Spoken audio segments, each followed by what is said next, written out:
Dr. Molefi Asante, chairman of the African American Studies Department at Temple University and author of Afrocentricity. I mean, that's right. Just happened to be black. Give me your comment on that. Pathetic. Because you can't be no other if you're African.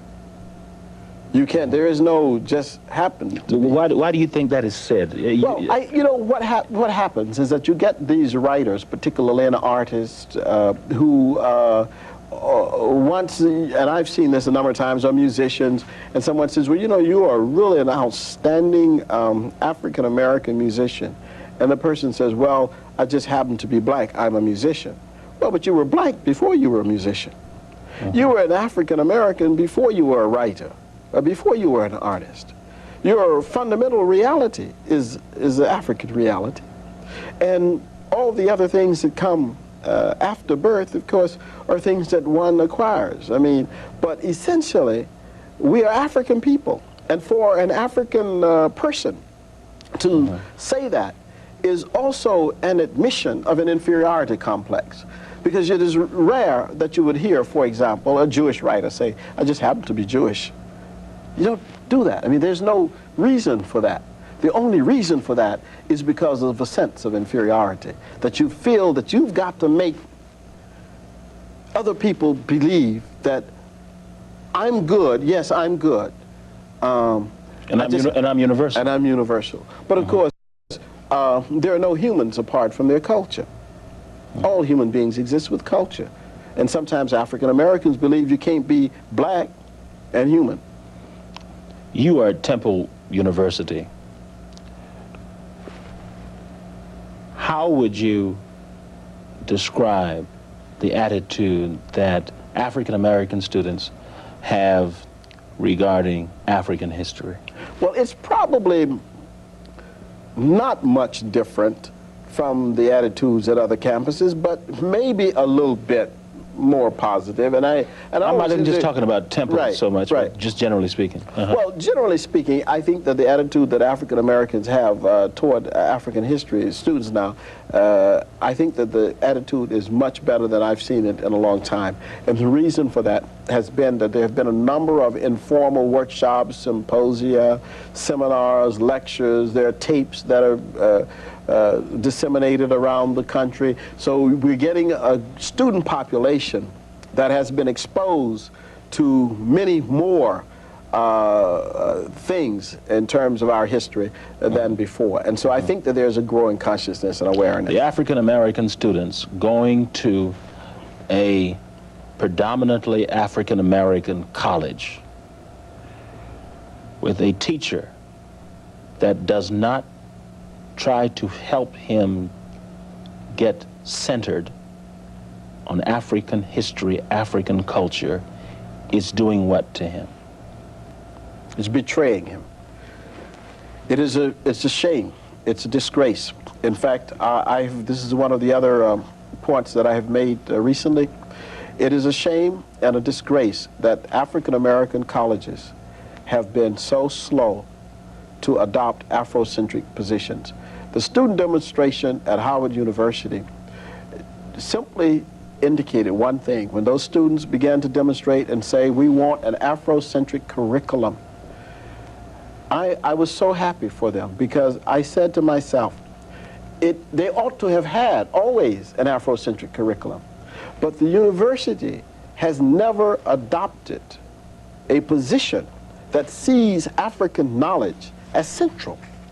It is adopted a Eurocentric model.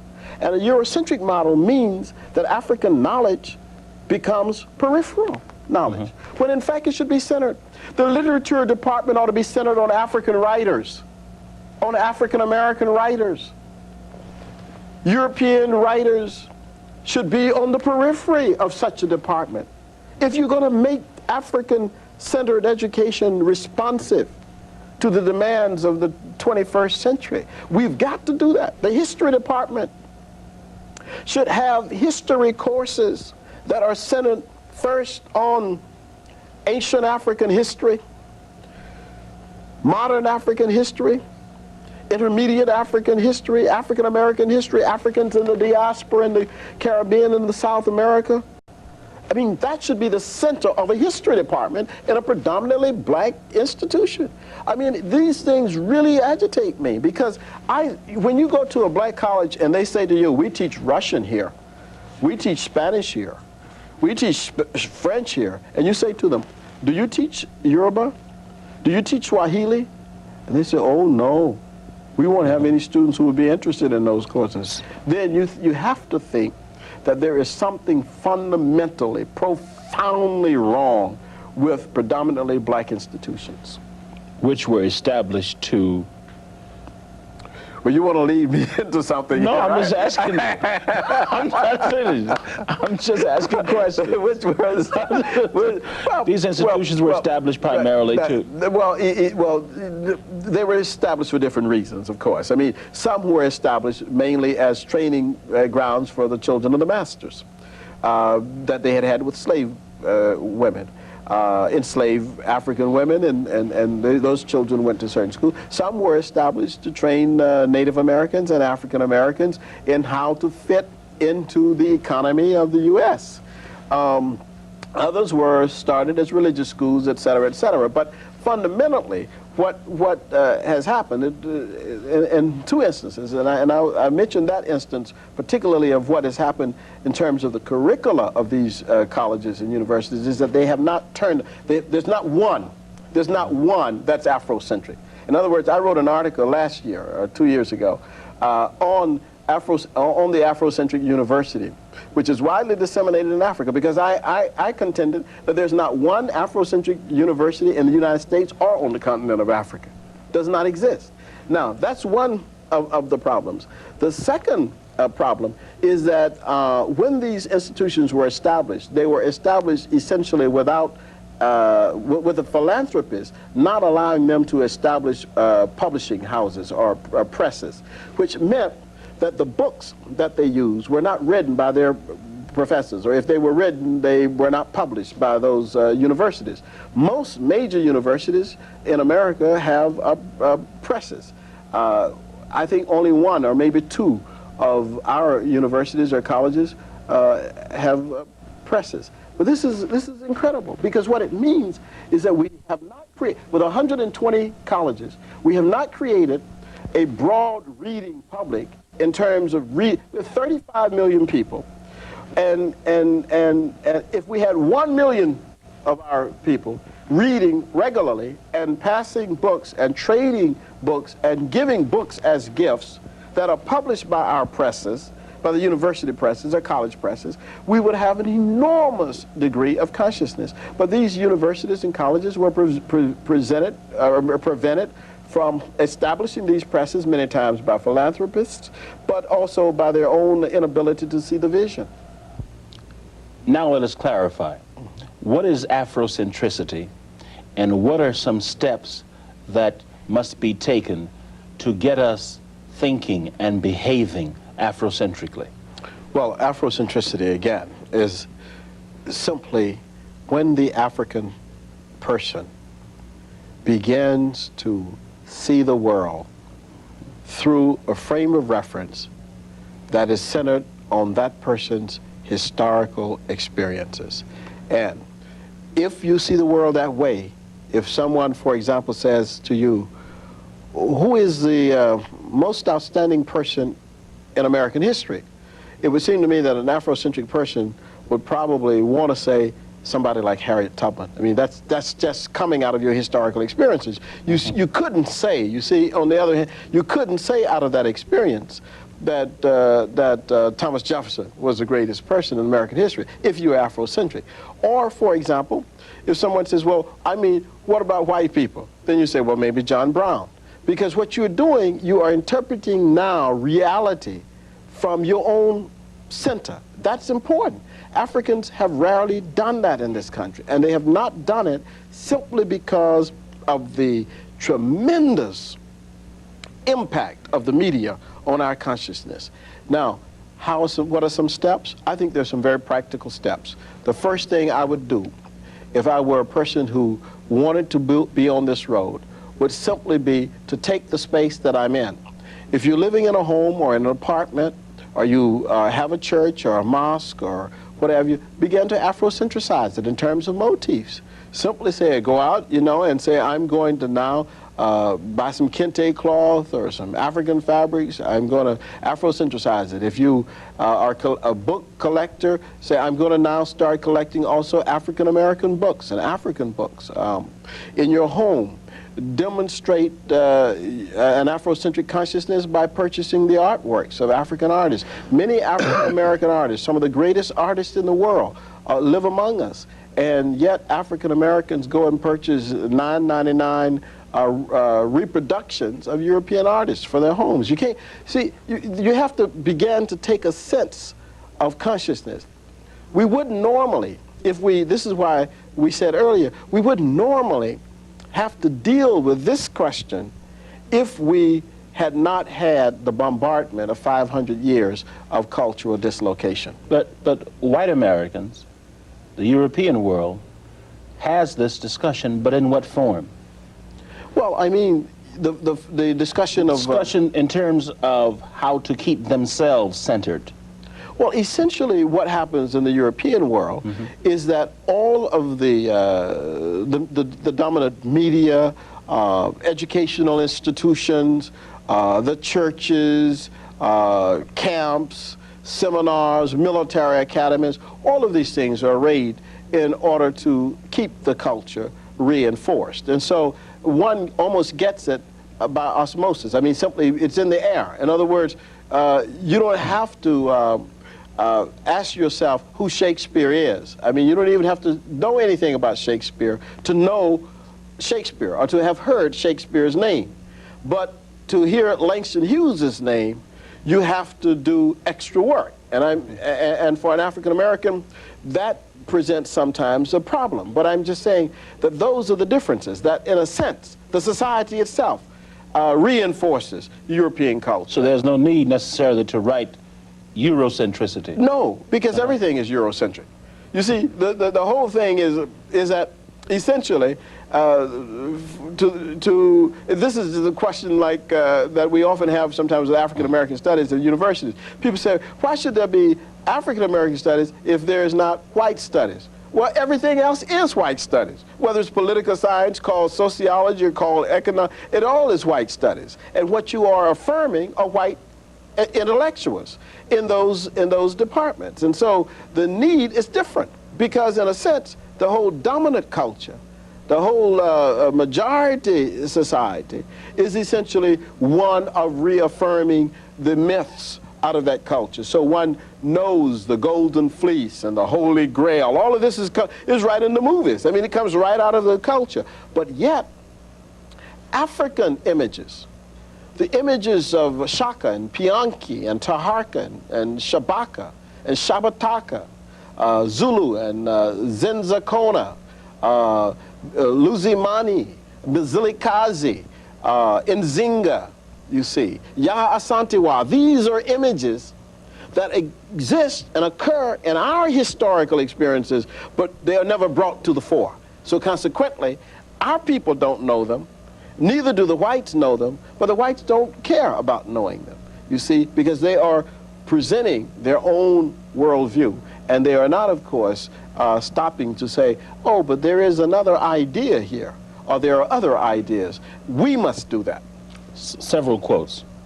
Time is getting short. Every time an African achieves heroic stature in defense of our people, you say, someone labels her or him a Moses. That is because of the Christian notion. The whole idea is that people see it somehow as, I call it the messianic notion. The idea that somehow the person who is achieving is somehow a deliverer, somehow a liberator, when in fact that person is simply no more than a reflection of the mass of the people. That, as Sweet Honey and the Rock used to sing a song about Biko, in which they say, okay, there's Biko, but I see 10,000 Bikos arising, you see? And I think that that's what we need to begin to see, is that there are 10,000 of these people. We don't have to say Moses either, of course. And what does that do in terms of moving the African American from that African center? This is why I say we don't have to call the person Moses. We can call the person Shaka. I mean, the point is that what happens is that Moses moves you off of center. Because, of course, what you are participating therein is really a Jewish culture. You identify your leaders as with Jewish history. So when you say somebody is a black Moses, and this is what you read in the literature sometimes, what you're really doing is you are actually disemboweling the African historical experiences, taking it out and putting that person in the form of someone else's culture. You are simply saying that the African person cannot stand alone. And if the African person can stand alone, then you should find the examples and the motifs out of that culture, out of that history. Another quote. What kind of salad dressing do you prefer? Nigerian. What happened to French? Well, that's a Eurocentric imposition on my consciousness. And I think that what happens is that essentially, if you take food, this is why I say, you see, the Europeans use everything. Whether it is how you name foods, whether it is how you choose place names, even in the African continent. When the Europeans went to Africa, they said, okay, you may have called this Harare, we're going to call it Salisbury. In other words, I'm saying that everything in our consciousness is continually bombarded. So the African assumes that French or Russian or Italian are the names of But you're saying that it's fine for them to use it. Well, essentially, there is nothing wrong with a Eurocentric perspective for Europeans. That is natural. What the problem becomes is when Africans do not have an Afrocentric perspective, and when the Europeans do not allow space for the Afrocentric perspective to be a co-perspective. This city is like a jungle, if you can remember that from your book. This city is like the steppes of Russia. Why? Explain that. Well, because I think the jungle, or forest particularly, quite frankly, jungle doesn't exist in Africa, but the rainforest, but people think it does, and so when they use that image, cities like a jungle, they have these images of Africa and the difficulties that people might have in Africa, but Africans live in the rainforest, and it's not an inhospitable place. But in the steppes, the Eurasian steppes you're referring to? Yeah, sure, of course. That may be inhospitable, but the European rarely uses that as a symbol. You see what I'm saying? Why do you say the steppes were... Well, because the steppes may be very difficult, cold, and unfriendly to us. No, I mean, why was the steppes an unfriendly place to the African? Okay. To the African would be an unfriendly place, cold and hostile. Okay. You see. But I'm saying that the African image, the African can't write, this is like a jungle. What was happening in the Eurasian steppe? That's what I'm getting at. Well, in terms of how the the Viking behavior, the Viking destruction, and the Vandals, and all of this kind of thing in terms of people destroying things. The word imagination means what, you say? Well, I mean, I've used this meaning of this word actually in conjunction with what might be called sciencing, which was a system of wording that came actually out of the Moorish movement. And I call imagination the image of a nation. Can you give me some more on that? Well, it's simply, it's a part of sciencing. You know, when we say community, Image a nation. when we say community, we say community means unity. That is the sciencing technique that comes out of the Moorish movement. So imagination, I said, one could look at imagination, particularly in an Afrocentric sense, as an image of a nation. If we, as African Americans and Africans around the world, reach for Afrocentric awareness, what is the prognosis of our future in terms of your eyes, and what is the prognosis if we don't? Well, the prognosis for our future, if we do, is one in which African people will assume their rightful place in world history, and we will reclaim the place we once had in world history as a mature and independent and autonomous people. If we do not, we will remain vestiges of a declining civilization. We will also remain people who are on the periphery of someone else's culture, lost, unable to find ourselves. Our posterity will be further lost, confused, and in effect destroyed psychologically, economically, and culturally. Final question. Talk, if you will, about the importance of the mind, the role the mind will play in helping African Americans and Africans around the world becoming free, and the need for African American parents, African parents, to capture the minds of their children at an early age. When the child is 3 or 4 years old, the parents should, having already begun, but should then redouble their efforts to capture the mind of African American children. Those children ought to be, in fact, immersed in African culture, with African motifs, with African fabrics, with African rites and rituals. The Afrocentric rites of passages should be planned for them so that when they are 13, 14, or 15, or 16, that they go through these rites of passages, naming their ancestors and the ancestors from the continent, being able to demonstrate that they are valuable people, parts of the community. These things should happen very early because the mind is very important, and the collective conscious will of the people can only bring this about in terms of the efforts of African Americans to be free mentally and culturally and in every way through the will of the people. But the will must be important and is important, and the African American parents have got to just grab those children and immediately begin to indoctrinate them with culture. Because if you don't, someone else will. Oh, if you don't, certainly they will be indoctrinated. I mean, that is for sure. I mean, television will do it, media will, other media will do it. It will be done, and we will have again a lost generation. Okay. Thank you, sir. It is my pleasure. Thank you very much. All right. Imhotep.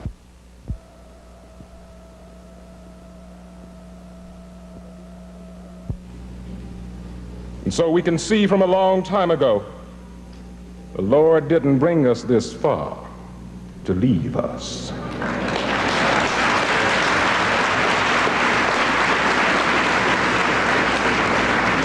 But we have reached a point in our history where we have some fundamental failures. Too many of us have become too successful, and it has blurred our memories. 2 cars in the driveway and the home in the suburbs somehow blurs our memory. Now, I don't tell you don't get your 2 cars. Go right ahead. Buy American. I don't tell you don't get the nice home. Go right ahead. But in the getting of those material things, do not lose your souls or your memories.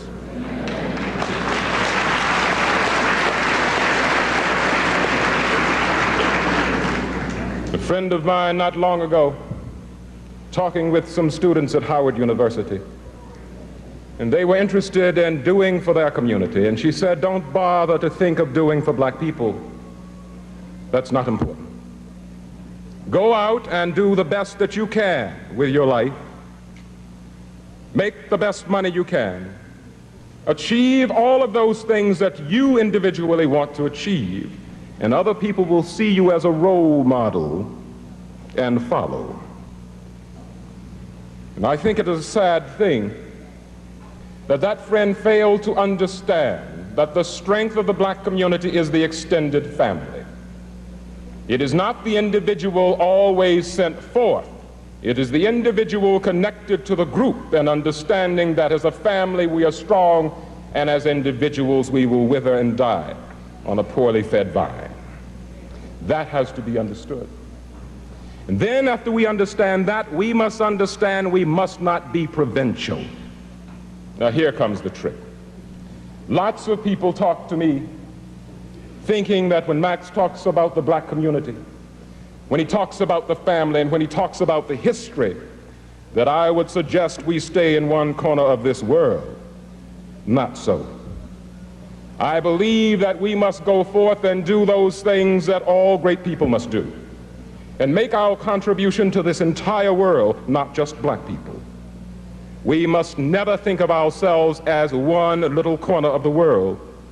It was Dr. King who taught us that it is not simply civil rights, it is human rights all across this globe that we must work for. But we must save ourselves first.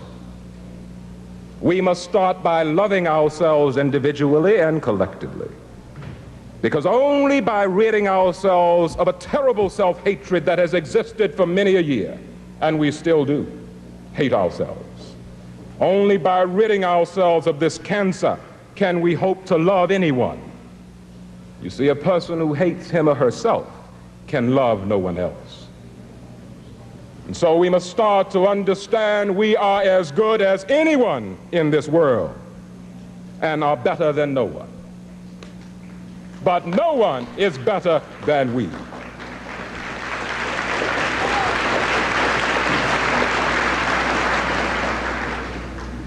Recently, I talked about the need for media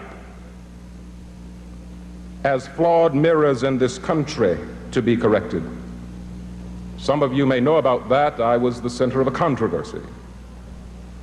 And I will say right now that only by talking about the illnesses of our society can we hope for good health. You cannot imagine it away. You cannot bury it. You cannot sweep it under the carpet or hide it in the closet. You must cure the illness by exposing it. And the fact is, the media in our country fail every day to reflect large segments of this society, and I'm referring to people of color. And so I will say now, the media are flawed mirrors of America. If we are to reflect our country, we must reflect all of our country, and I will not rest, I will not stop, I will not be shut up until I have made my contribution to that effort.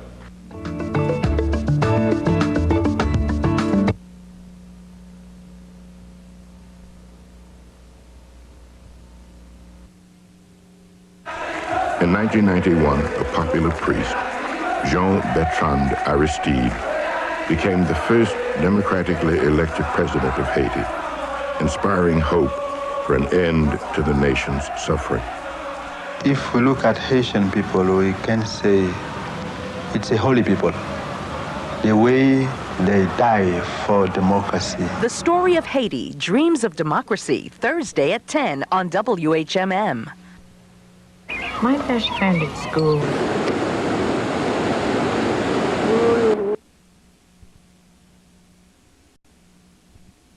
A production of South Carolina ETV.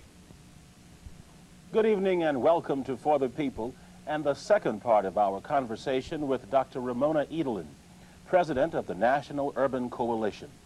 We continue our discussion of the importance of providing a cooperative learning environment for students. Moreover, a cooperative learning environment takes you out of that old bell curve mentality where in order for me to make an A, you have to make a C. In this classroom, we're all on a team. We're all on the same team. We may compete in a friendly way with someone else down the street, but in here, our attitude is we're all going to make it. We're all going to succeed, and we're going to work on this set of problems until each and every person in here can excel and achieve in that. And there's another key to that outside of the classroom, which is very important. Turns out from two recent studies, one from California and one from Massachusetts, the single defining characteristic for the Asian students who excel so much, particularly in the technology areas, are the study groups that they form after school. And this is the cooperative learning environment, the team spirit, the adult leader who takes them through what they've done that day, make sure that everybody has it. When they go back to class the next day, they're ready. They know they're ready. This is missing in the lives of our children. But with this culture is so caught up into individualism, Mm-hmm. how do you think people will be able to break through that? Individualism is a cruel lie.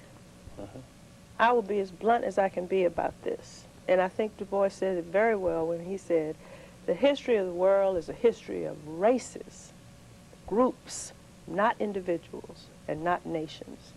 We are in an environment that pretends, and here's where the language structure and the whole set of expectations tells again.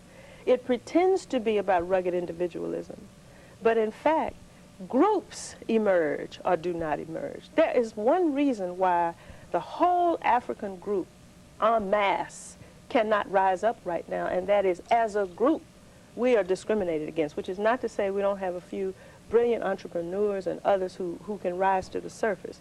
But the reason that we are concerned about the uplift of the masses of our people still in 1989 is that we as a group defy the myth of the ethnic queue. Everybody else may have been able to step up that way. We have not, and there are reasons for that that have to do with our identity as a group. We must get away from that individualism thinking, which is not to say that the individual's rights and talent and genius are not to be cherished and developed. But it's developed how? In a context. I almost want to push you to say some more about this. It's very interesting. Say. In a context. The context is a cultural one. Culture is the vehicle that moves all human groups forward. It is your total way of life, your intentions, what you believe in, what you reward, what you punish, how you raise your children, why you want to recycle the monies that goes through our hands like water back into your community. It answers the question of why and how. Our culture, as we know, was cruelly and systematically stripped during 250 years of the African slave trade. It's up to us now to put it back together in a very self-conscious and mature way. Not to exclude others, not to victimize others. We have never as a people been about that, but to develop ourselves. We can't sit at the table of cultures with the rest of the peoples of the world until we develop our own culture. Now, the reason that this American and African, African and American two-ness, as Du Bois called it, is so poignant right now and has so much immediacy right now for us is, how do you rebuild your culture without resolving a problem of your basic identity, which is where we are right now. I don't even want you to go to that, because I'm saving that. Okay. I know where you're going with that. Yes, all right. I want you to save that. All right. Let's go to your program. Say yes to a youngster's future. To a youngster's Tell us about future. that. Say yes and to a we're going to youngster's show future. this bad tape that's going to follow. Go ahead. Okay, well, in a nutshell, Say Yes to a Youngster's Future is a family learning program based both in schools and in communities, which focuses on math and science and technology and those areas where we are so underrepresented and underprepared, and which are the workplace of the 21st century, well, of now, but certainly of the 21st century, where we are so lacking. It uses these methodologies and learning styles that I spoke of, as well as placing them in a cultural context. And it's being implemented now in 24 elementary schools, serving children who have great need and their families and their teachers. We retrain teachers.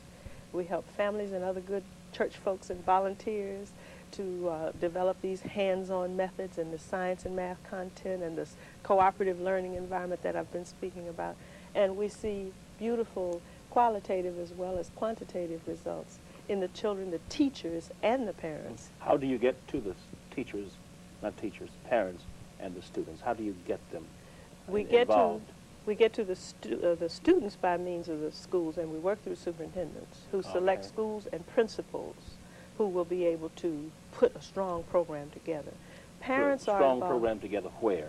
Is it in the public school system, or this is a separate place? No, it's in the public school systems in Houston, Washington, and going into New Orleans this year for the first time. They put together, we train the teachers intensively in the summer. They build these techniques and this content into their curriculum. You know, very few of our teachers in public schools in the elementary grades are competent or feel confident about teaching mathematics, let alone science. And so we give them much more in the way of confidence, actual materials that they can use, and train them in the use of those materials. And there's a required parental involvement component in the way of a Saturday program.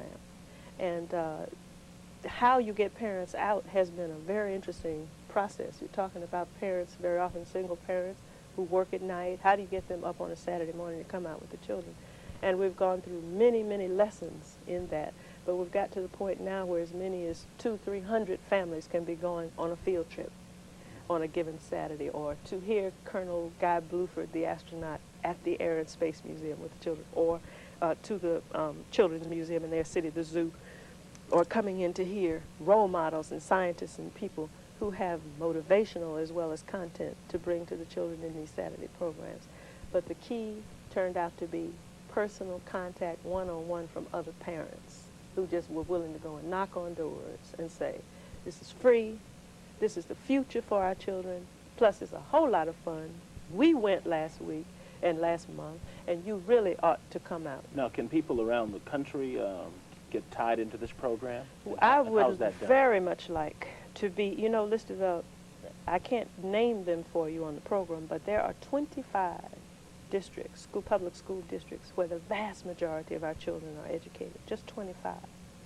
It is my hope that Say Yes to a Youngster's Future will be in all 25 of those districts, at least at the elementary and preschool level, by 1990, 1991.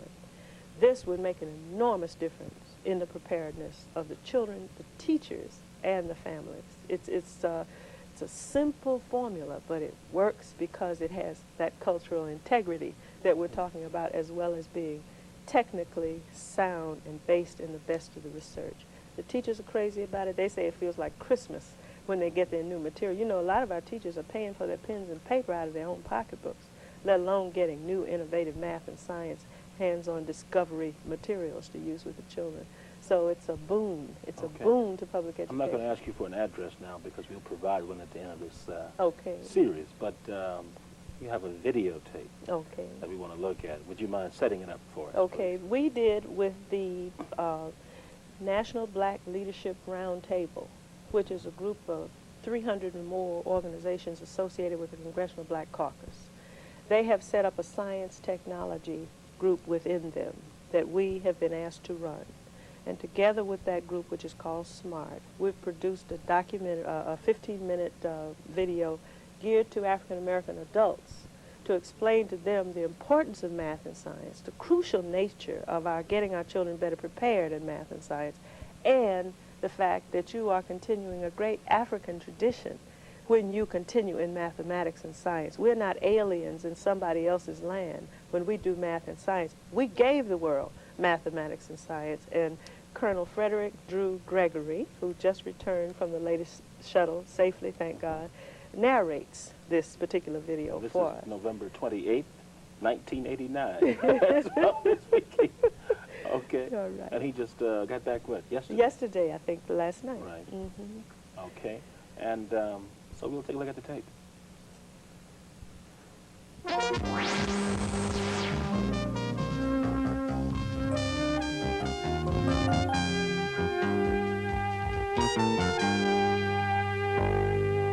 Is this the dawn of a new age or the sunset of a people?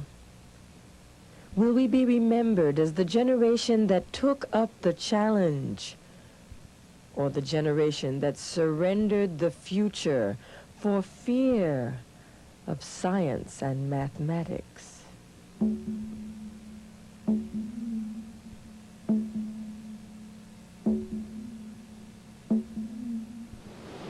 Hello, I'm Colonel Frederick Drew Gregory. In 1984, I had the honor of becoming the first black American astronaut to pilot a NASA space shuttle. It was an experience which convinced me that all the years I'd spent in preparation were worth it. I'm proud to have made a contribution to America's space program, and I'm continuing my work with NASA as we develop the computers and other technologies needed for the future. The space program is only one of the many paths leading into our high technology future. But I'm concerned about the plain fact that there are just too few black Americans involved in the world of science and technology. And it's primarily because the vast majority of us don't study science and math, disciplines which were born and developed in Africa. The history of science began with the domestic use of fire in Africa, the birthplace of the first humans. A million years later, African people began to cultivate the earth, and the science of agriculture was born. Women's observations of the cycles of the moon led to the development of calendars, which were used to predict the times for planting and harvesting crops. The ancient Egyptians left the eternal reminder of African mastery of mathematics and engineering, the Great Pyramid of Khufu and mammoth temples, which even after 6,000 years are still wonders of the world. It was Imhotep, recorded history's first multi-genius, who was the architect of the first pyramids, as well as the father of medicine, a philosopher, astronomer, magician, and poet. Imhotep's brilliance was not unique in ancient Egypt. This model glider is thought by some to be a replica of a full-size airplane, which indicates that the Egyptians may have studied elementary aeronautics more than 2,000 years ago. Here's an example of algebraic calculations used in Egyptian problem solving 3,000 years ago. Central Africa was the birthplace of the Iron Age. Recent discoveries show that as long as 2,000 years ago, Africans in the area of Tanzania produced the world's first carbon steel. If we speed forward through time, we can find the first African-American man of science, Benjamin Banneker, who was a self-taught mathematician, astronomer, and engineer.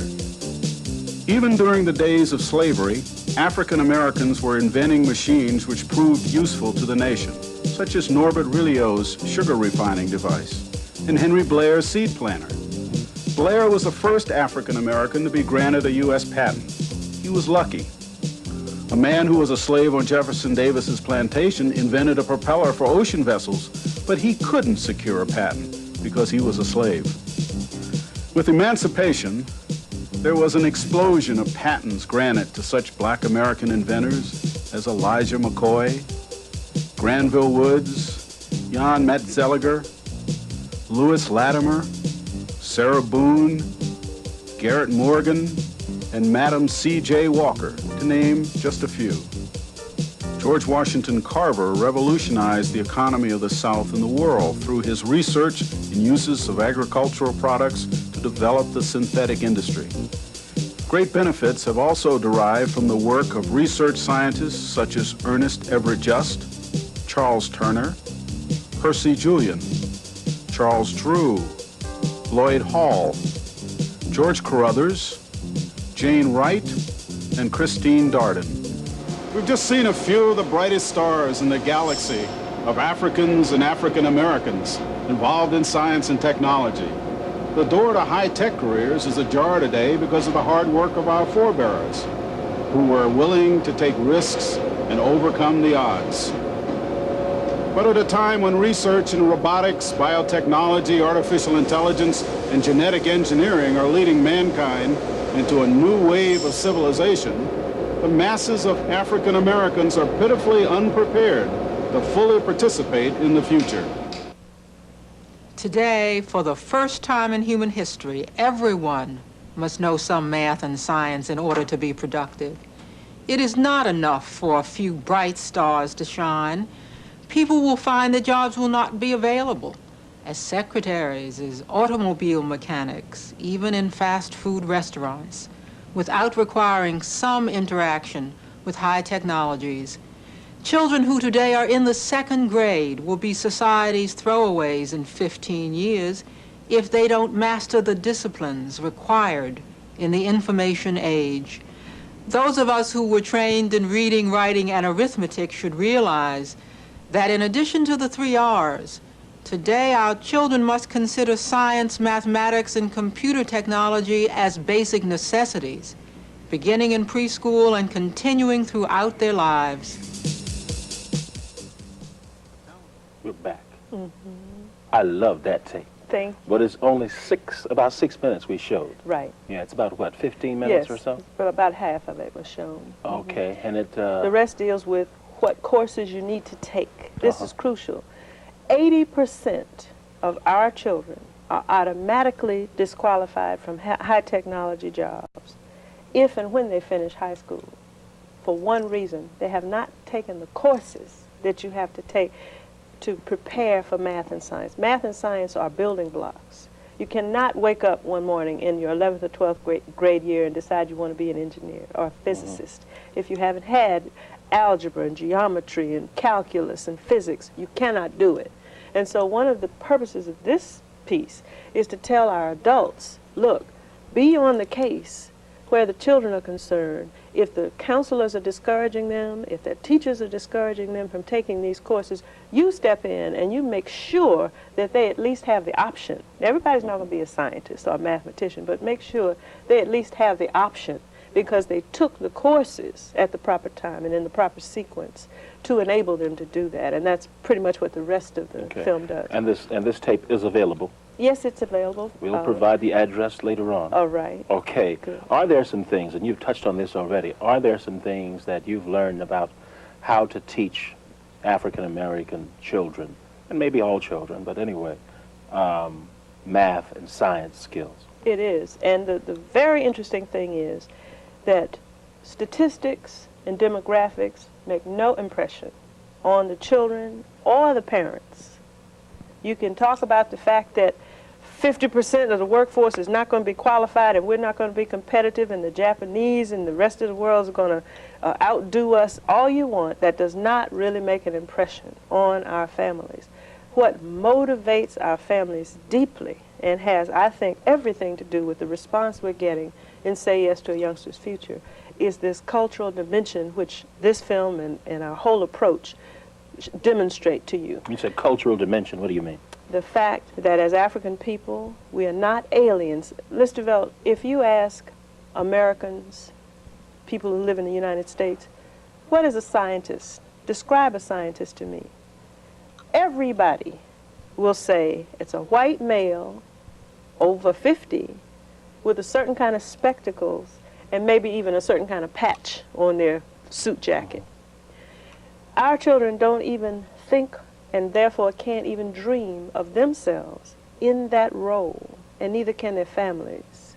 When I speak of dwarfed perceptions and changing the whole way that we think of our possibilities, opening up to our families and our children totally new perceptions of our possibilities in life, this is what we're getting at with this cultural context. When we let our families know that we gave the world math and science, when we give them specific information about great men like Imhotep, great civilizations like Kemet, and show specifically what grew out of those societies, some of which we don't know how to match today. Right. There's a new awakening. Suddenly, the blinders are off. Suddenly, it's like you unshackle people's minds, and therefore their bodies and their whole intellectual ability gets into another gear. This is what we're trying to do. You cannot teach in a vacuum. No one learns in a vacuum. And our children don't learn in isolation. You know, Listervelt, maybe this is a good time to just point this out. A very cruel, negative pathology is being perpetrated on our children and on all of us at this point in time. This business of permanent underclass, at risk, disadvantaged, it's an enormously powerful, negative, self-fulfilling prophecy that is being played out in the lives of our children every day. We throw that wet blanket right on off and say, no, indeed. You not only come from great people, you are great people. You have talent. You have genius. I see it when you do this and when you do that. It can also be applied here in the classroom. You're brilliant. You're beautiful. You're talented. And this is how we go. In other words, replacing a whole set of negative self-fulfilling prophecies with a new set of positive self-fulfilling prophecies, which are rooted deep, deep down in the ancient primordial African culture, which we, after all, have lost to the extent that we're willing to lose it, but can regain and can replace if we're willing to do that. And we're doing it, and it's motivating these children, their families, and their teachers in very deep ways that change their whole perceptions of their possibilities. In your opinion, when is the African American child getting a good education? The African American child can only get a good education in the fertile soil, in my view. And may I say that this is a personal view that I'm bringing to answer that kind of a question. This is not the National Urban Coalition. This is not policy, as by the rest of you. Who's making policy? This is not policy, right? This is not policy, okay. This is Ramona, the philosopher, the mother, the teacher, as well as the organizational person right now. You cannot learn in a vacuum. You cannot tell children in so many ways every day that in order for you to learn anything, you have to leave your mother. You have to leave your family and your community and go off over here and try to be like somebody else. We do not learn in a vacuum. Here again, that cultural dimension that I was speaking of. You know, occasionally we see these stories about babies who are born out in the wild and raised by wolves and all this kind of thing. They don't even have the gift of language. That's because as human creatures, we aren't born talking. We aren't born speaking English or any other language. In fact, we might not talk at all unless what? Unless someone teaches us. That's just one example of the way that all of our thoughts and perceptions and talents are developed. That's the job of a culture, is to teach you, to train you and bring you up in the way of your people to exemplify and then pass on what it is and who it is that you are. And it's key to education, religion, family structure, political structure, in terms of the government that you work in, and the economic structure, are all the pillars of a culture. We haven't put those pillars back in place. My own point of view, and this is controversial, and I like debate about things like this. My own point of view is that most African American children should be in predominantly African American settings. In elementary school, when your first identity as an intellectual being starts to be formed, and in undergraduate school, when your paradigms are set, and when your real intellectual identity is formed and nurtured. When your paradigms are set. You're going to have to do that for Orangeburg. Orangeburg. No, paradigm is just the preferred way of doing something. Right now, that sounds good. That sounds good. That sounds real good. I understand that. You understand that? A paradigm. Go ahead. D-I-G. Right. Let me say a pair of dimes. Go ahead. Poet. That's how I would say it in Berkeley County, South Carolina. Yeah. I hear you. I hear you. You know what a paradigm is. No, it's just a preferred way of doing things. Okay. And I'm arguing that against the Eurocentric approach to the fact that only they offer the preferred way of doing things, only they offer the paradigms. I'm saying we need a paradigm shift, which is something that they say in the academy. I agree. I admit. All right. Go ahead. But it is necessary for us to shift that preferred way of doing things to one which grows out of our culture and celebrates us and unites us again.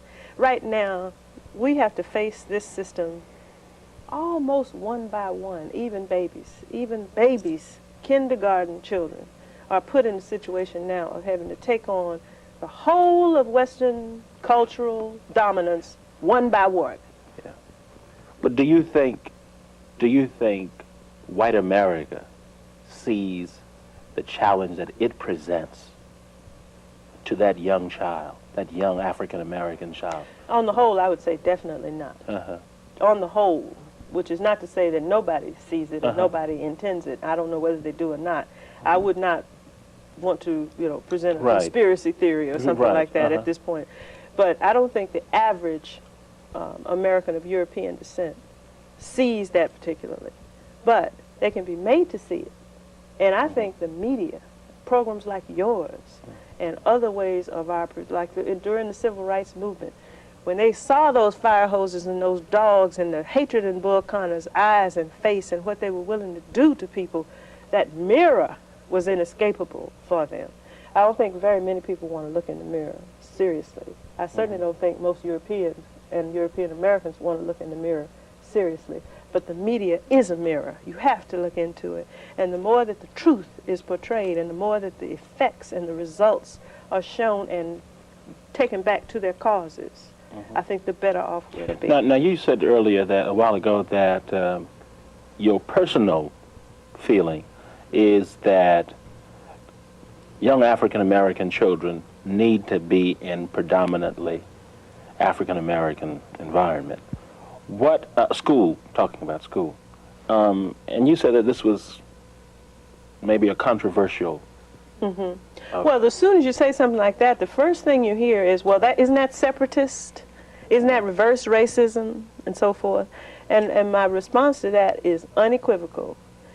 We must develop our culture in order to sit at the table of cultures with the rest of the peoples of the world as equals. I'm not interested in being there on any other basis.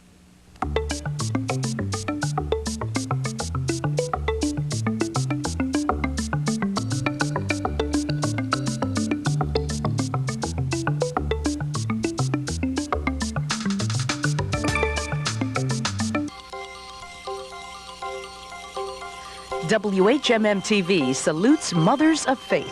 Mrs. Jean Hale, mother of 7, attends Our Lady Queen of Peace Church. She's a member of the Parish Council and the Sanctuary Choir, coordinates the SHARE program, chairperson of the Finance Council, instrumental in the Southeast Pregnancy Center. Mother Gurley Mae Richards, a member of New Bethel Church of God in Christ, serves on the Mother's Board, a member of the Senior Choir, president of the Bible Band Study Class and the Helping Hand Club, served on the Usher Board for 16 years. Mrs. Geraldine Pete, devoted mother of 3 children. Mrs. Pete attends Randall Memorial Baptist Church and is a member of the Pastor's Aid Committee and the Sanctuary Choir. She also does extensive missionary work in the community. A Mother's Day salute from WHMM-TV.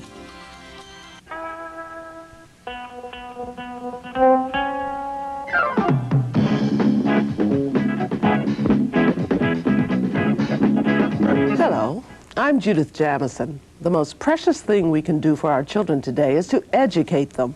WHMM-TV has been the most prominent entity in this community for developing, introducing, and preserving multicultural programs. With your help, WHMM can continue to bring programs that lay a foundation for future generations to build better communities. Become a member of WHMM today. Thank you.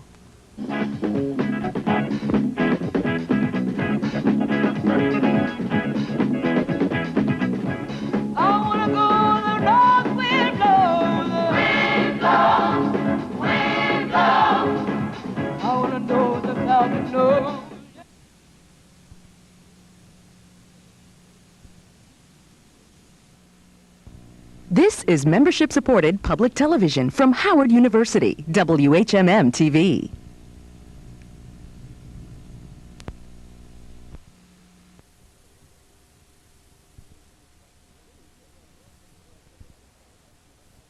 With Dr. William Strickland, professor of political science at the University of Massachusetts at Amherst. We begin this segment with a quote by Dr. Strickland from an article he wrote for Essence magazine, in which he criticizes young African Americans within the so-called middle class. Quote, "Yet to their credit, many have not been taken in. Many do realize that the man cannot be trusted. So their moral is, take the money and run. But this attitude is deleterious to race unity because it produces a kind of calculating personality who believes neither in the man nor in black people. Only self has meaning. Only self is relevant. Community is simply another word for market. This perspective within the black middle class has its counterpart among black street youth, where a new predatory urban class has emerged." Yes.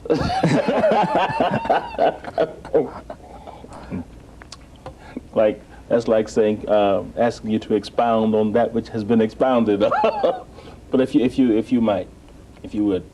Well, it's simply another way of saying what we discussed earlier, that in the pursuit of America, if one falls victim to the pursuit of American individualism above all things, then means and ends no longer need to be united. If making money is all that's important to me, then I can sell you drugs even though you are my brother, even though I know that drugs may kill you. And so you have that working on this drug culture. Because there's no productive economy for these people to go into, drugs have now become an industry of their own. But is this not American individualism and glorification of money coming back to haunt the culture, the people? All the people. Yes, of course. I mean, you have, well, this is it's a political question, but you have the recent episode with Noriega. The government of the United States has been in touch with Noriega since 1966. They've been paying him $200,000 that we know of since 1966. They then indict Noriega as a drug runner. How can they say no against, as Jesse says, how can the government say no against drugs when it in effect has alliances with international drug traffickers? How serious can people take them, you see? And what does the drug traffic mean? It's not just the hustlers on the street, which is, again, like the image they give you of Martin, one small aspect of the industry. You cannot stop drugs unless you deal with the banks that launder the money, unless you deal with the law enforcement authorities who are involved in being bribed in it. The independent countries, they claim that the Colombian cartel had enough money to buy whole countries, buy whole armies. You know? That the buying off the Coast Guard. I mean, so that the nature of stopping the drug traffic, when you're talking about an economy that creates billions of dollars, its corrupting influences are enormous, are incalculable, are maybe even incomprehensible. So that just focusing on the little black addict in the street, which is what you usually see. Usually when TV shows somebody shooting up, they very rarely show somebody white shooting up. But at any rate, that's only one aspect of the problem. You have to stop all the people and all the institutions who are making fabulous sums of money off drugs if you're serious about drugs. But if your political purpose is more important to you than the internal corruption of your citizenry, if it's more important to you to have an alliance with Noriega so that you can fight the Contras, if your ideological politics is more important to you than an alliance with international gangsters, then it's very difficult, it seems to me, for people to take such a government or such an administration seriously. As you said earlier, you are the New England co-coordinator of the Rainbow Coalition. Jackson Campaign. Jackson Campaign. What groups make up the Rainbow Coalition? Blacks, whites, Asians, Latinos, gays, lesbians, everybody who is for Jesse's proposition, the necessity for change in the country, and understand that change can best come about through a partnership of people who have been left out or who understand the necessity to change. Change to what? To what is, of course, it's always would be better to have him here, but to the extent that you are familiar with his vision. You can extend him an invitation. Done, through you. Right. You have to see Puerto Rico today. But what is that vision? What does he see the homeless people that you talked about earlier? Where would they be? Where would they be in his vision? All right. Well, Jesse's vision is part religious and part secular. So that, like Jesus in the Bible says that you feed those who are hungry and you clothe those who are naked. And certainly a compassionate society would not have 3 million homeless people. We would not be spending money building midget man missiles or Trident submarines, we would be, as just the basic theme of Jesse's message was to invest in America, that we would take taxpayers' money, which is what it is, and instead of giving it away to this cartel of fixers in the Pentagon and elsewhere, we would spend America's money on America's people. You wouldn't give it to D'Aubusson in El Salvador. You wouldn't be giving it to the Contras. You wouldn't be giving it to Afghan guerrillas. You would take America's money and give America's money to America's people to solve America's problems. That's one aspect of it. But there's a much more important aspect, because the rainbow is a harbinger of the politics of the future. The third world is 7/8 of the world. This past week, you have a group of nations meeting, the so-called Group of Seven, who are referred to as the Western industrialized nations. Of those 7 nations, only one nation is a non-white nation, Japan. Right? But the world, as Jesse says again, most of the people in the world are not white, are not Christian, are not male, and do not speak English. Which means what? Which means that if America is going to provide leadership of the so-called free world, if it's going to be a leader in world affairs, it must begin by understanding the reality of most of the people who inhabit this planet, that you can't dictate to those people. You can't bully them. If you go outside this country, I mean, there are demonstrations against this country in Mexico, in South Korea. I was in Germany in March. One of the reasons Reagan moved to détente was because Gorbachev's image in Europe is superior to his image in Europe. People laugh. Oh, it's another question. But if America is going to, people do not, let me finish that point. People do not understand abroad. I've been in Africa in the last year and a half and in Europe. People do not understand how the American people can support the president whom we have supported. That's point number one. Point number two is you cannot bully the world. The way in which America has the Teddy Roosevelt carry a big stick, or making pronouncements to Mexico about what it should do about its economy, or to third world nations in general. We are not, the Lord has not chosen us to dictate to humankind, and it's certainly not to dictate to humankind in a dictatorial, arrogant, and racist way. So that the nature of anti-Americanism, the volume of anti-Americanism outside these shores is astounding. And that if we wish to get along with the majority of the people in the world who are not white, we must recognize their humanity. There is very little in the American tradition to do that. Do you think the country is capable of introspection? Do you capable of looking at itself and examining and changing? I think so. I think again that that's the great message of Jesse's campaign. That Jesse has the great gift of being able to demystify false explanations, of being able to explain problems to people in a way that people understand. And when they understand the problems, he thinks of himself on one level as an educator. That when people understand the real nature of their problems, he believes they will come together to change them. So there are polls that have been taken that said that about 23% of of white Americans would not support Jesse, to use him as an example, if he could fly backwards and spew gold dollars from his mouth. But that means that our task is not to unite with that 23, it might be 27.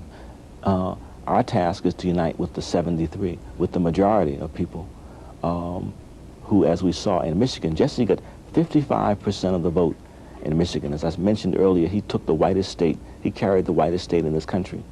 The people are ready to fight against and overcome racism. What was happening? What's happening in Vermont that made for that state? Superior organization. Superior. I thought it was the idea. I thought it was the idea they were pushing. No, Vermont had a rainbow coalition in existence since 1984, that had stayed together since 1984, and had married local issues with the larger rainbow vision. They had there was a tradition. There was a socialist mayor of in Burlington, Vermont, a guy named Bernie Sanders. And Vermont is a place where people come from all over the country, much like as people used to go to California. But people come from all over the country to live in rustic Vermont, and the people were very, very responsive to Jesse's message, and organized in the convention and caucuses. Was the state going through any kind of economic trials, tribulations, whatever? No. Not particular. No. Mm-hmm. No one had seen the Holy Ghost that I know of now. What separates the Rainbow Coalition from the traditional Democratic Party? Well, the Democratic Party is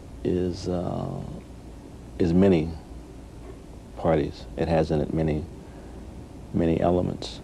The Rainbow Coalition is composed of different groups of people, first of all, and people who, I said, subscribe to Jesse's vision of change, but there are many Rainbow people who are also Democrats, and there are many Democrats who are also Rainbow, and the influence of the Rainbow Coalition on the Democratic Party, I think, is going to become stronger and stronger and stronger. I mean, to go back to the point you raised earlier that I responded to in terms of the rightfulness, the morality of America's leadership in the world being based on its compassion for non-white peoples as opposed to brute force, the country itself is changing. The demographers tell us that with the rate of natural increase and immigration into the United States, that in less than 100 years, European descended whites will not be the majority population in this country. America itself is undergoing change, and that's one of the things the Rainbow represents. Jesse brought into political life Asian Americans in 1984 who had never been involved in as significant a way before. He took a pariah group, a group that had been cast out, that was anathema in Arab Americans, and gave them a role in American politics for the first time. See, there are Latinos involved in the Rainbow, many of whom have recently come into this country, so that the Rainbow represents what America could become, a future partnership of people of different classes, different religions, different colors, but all of whom are wedded to the notion of making America a better society. That point you just made, the fact that Jesse brought the Arab American into the political theater, if you will, for lack of a better word, and Jesse doing this, Jesse doing that. Who's doing anything for black people? Who is doing anything for black people? I mean, you know, we've always had this big heart, you know what I mean? Who's doing anything? I mean, all that's great, but I'm just asking, you know, who's doing anything? Who's doing anything for us? Well, I think the same people are doing things for us who've always done things for us, which is fundamentally, if anything's going to, yes, I mean, that's why Karenga had a group in California years ago called Us, right. and the press would ask him, well, what does us mean? He says, just plain us. So, but fundamentally, we must. No other people no people in history have been freed short of their own exertions for freedom. No other people have elevated themselves or advanced themselves short of their own. Fundamentally, there may have been subsidiary alliances, but fundamentally, people have to free themselves. They have to advance themselves. Now, let me get picky for a minute, if you will. You mentioned the word compassion earlier. That America must be able to show compassion for other people.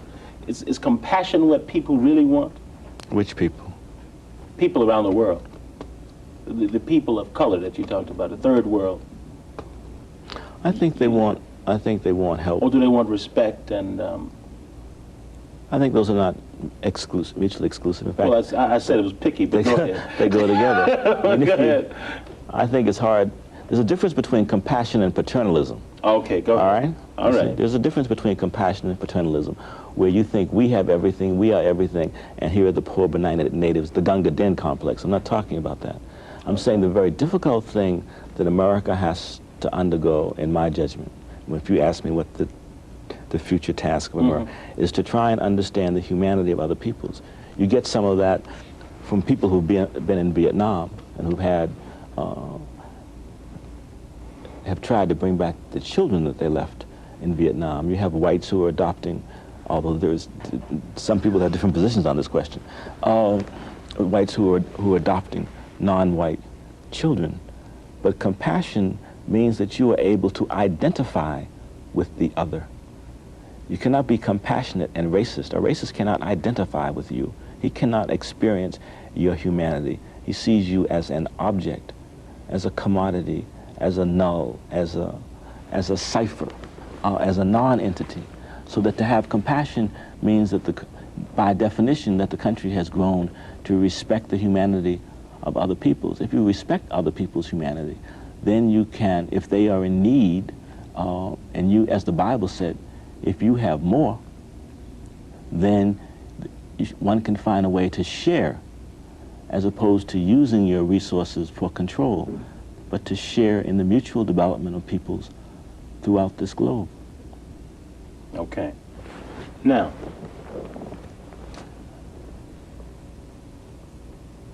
the Rainbow Coalition and its vision of America. We have these homeless people in America, many people would say.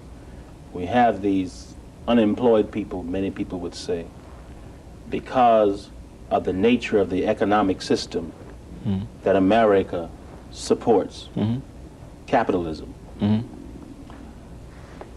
And many people would say they don't call it that, they call it free market enterprise. Free market enterprise, Go ahead. whatever. Can the Rainbow Coalition hope to ever be in a position to put the black homeless, the black unemployed, the black poverty-stricken in a better position than the white unemployed in Appalachia over the years, not just recently? Can the Rainbow Coalition address the nature of the economic system and begin to deal with that to make meaningful changes in the countries? Is that being talked about at all? It's certainly being talked about. Whether it can be done is an historical question we will see, or it's an empirical question. It is yet to be determined. But the need... Is it possible to turn things around in this country for everybody without taking a hard look at the economic system? I don't think so. I mean, I think there is no change without struggle, as Frederick Douglass said. There are people with very powerful interests who are against change. But as I said before, the fundamental experience that I would suggest of black people, that is of victimization and resistance, includes more and more people who are not black. There are people who die in this country, maybe not every day, but who are dying and have been dying because they don't have $80,000 for an organ transplant. You see, if you need an organ transplant and you can't get on this medium, you see, the question of people's compassion, that if an individual case is brought to their attention, the studies almost uniformly show the American people respond. But if you need an organ transplant and you don't have the money and you can't get on the media to publicize your case, then you die, you see? And you die whether you're black or whether you're white. So that the nature of these inequities in the system, as they affect more and more people, it seems to me it creates a constituency for change, that the system is in many ways basically unfair. But that unfairness has been explained away by the people who profit from that unfairness, to the extent that we have a political movement that explains to people that the nature of unfairness and how it impacts upon them regardless of their color. To that extent, I think we have the possibilities of realizing the rainbow vision. How long have you known the Reverend Jesse Jackson? I haven't, really since '84. I'd seen him in our paths across in movement times, but I didn't know him. He wasn't Reverend Jesse Jackson, and you weren't. We were doing different things. I've come to know him fundamentally since '84. In what ways has his decision to become a politician changed his thinking? What did he give up when he decided to become a politician? Just before you answer that, please assume your academic. please assume your academic position. The answer to that question is you call Jesse and invite him and answer, and you ask him that. Because his mama couldn't be watching. That's true. That's true. You ask him that. I think on another level, I don't think he's given up anything. I think he's expanded his vision. What do you think? There was so much concern, as you alluded to earlier, on the part of many white Americans about the candidacy of the Reverend Jesse Jackson. What do you think Reverend Jackson represented to the white male American? Well, I mean, I think again that we have Jesse, like black people in general, frighten some people, and say that again. Now let me. I said Jesse, like black people, like black people in general, do frighten some white Americans. I mean, they have these. There are these Bernard Getz in New York, who had been mugged before, and then took an attitude against black youth in general, so that he went looking for trouble, it would appear, so that the myth of the black as the stereotype of blacks as rapists, as muggers, as criminals, as a foreign body, you see, because we lack experience of one another on the levels of equity. It is very easy, well, it's difficult for people to overcome certain kinds of stereotypes. I think that some people just can't imagine a world where there would be a black president. I alluded to the study before, where something between 23 and 27% said they could never, I mean, if Jesse were Jesus, they wouldn't be able to vote for him. I don't think there's anything we can do for those people. Maybe in years to come, they can see that, Tom Bradley's been mayor of Los Angeles, the world hasn't come to an end. Andy Young is mayor of Atlanta, which is slightly different because the racial composition is different. Colin Powell is the National Security Advisor. America's defense postures and foreign policy has not undergone fundamental change, which may be a critique of Colin Powell. One doesn't know, but we have suspicion that the #1 media personality in this country is Bill Cosby. Television has not gone under. That many of the major cultural figures in this country, crossover, Lionel Richie, etc., the world hasn't come to an end. So that over time, the kinds of stereotypes and the kinds of prejudices that certain elements of our country foster can be seen, many people can overcome them. And I think that's the hope of the future, but certainly some people who are just afraid of Jesse as president. Jesse Jackson, he's dealing in another area, and that realm is power. Yes, hopefully. As opposed to Lionel Richie and Bill Cosby, who has plenty of money. But I think that's what he can. All right.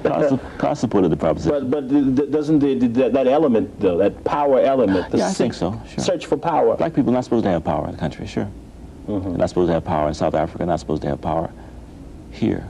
I mean, ultimately, America, it just is not in the tradition of America to see somebody have power at that level. Do you think that we talk to black children enough about power, what it means, how you should get it, how you should handle it? Well, the different kinds of power. You see, what Martin and Gandhi and the movement had was moral power, and what the South Africa struggle has. It has moral power. We have to be careful. Power, when people say power in America, they tend to mean power to do things to people or to impose your will upon people. There are all kinds of power. I think I'm making a philosophical argument that it is better to be good than evil. There is no guarantee that being good will save you. Okay. You see? There's no guarantee that being good will save you. But as I understand the values to which this country is supposed to subscribe, that we should, and if I understand the religious message of Christianity, and indeed of Buddhism and of Islam, that man should strive to be good. Man, woman, humankind should strive to be good. So the Indians did the best they could for their day, just as we should do the best we can for our day. There is no guarantee, however, in life that because you do the best thing or the correct thing, that you will triumph. But we need to do it anyway, because the alternative is an immoral, unprincipled, parasitic, carnivorous people, not worthy of its history and traditions. And I thank you, sir. Dr. Strickland, thank you very much. Thank you, brother.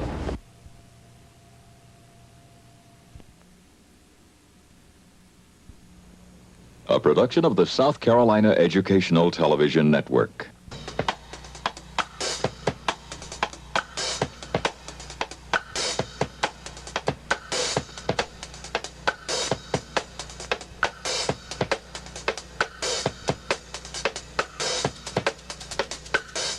And good evening to you. When we decided that our last program for this month of Black History Celebration would deal with African history, only 1/4 of the problem was solved.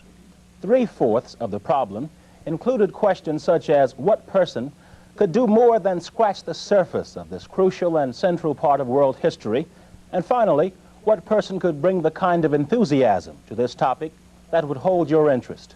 Well, all arrows pointed to Egyptologist Dr. Yosef Benyekinen. Dr. Benyekinen is professor of history and Egyptology at Cornell University and professor of history at Temple University.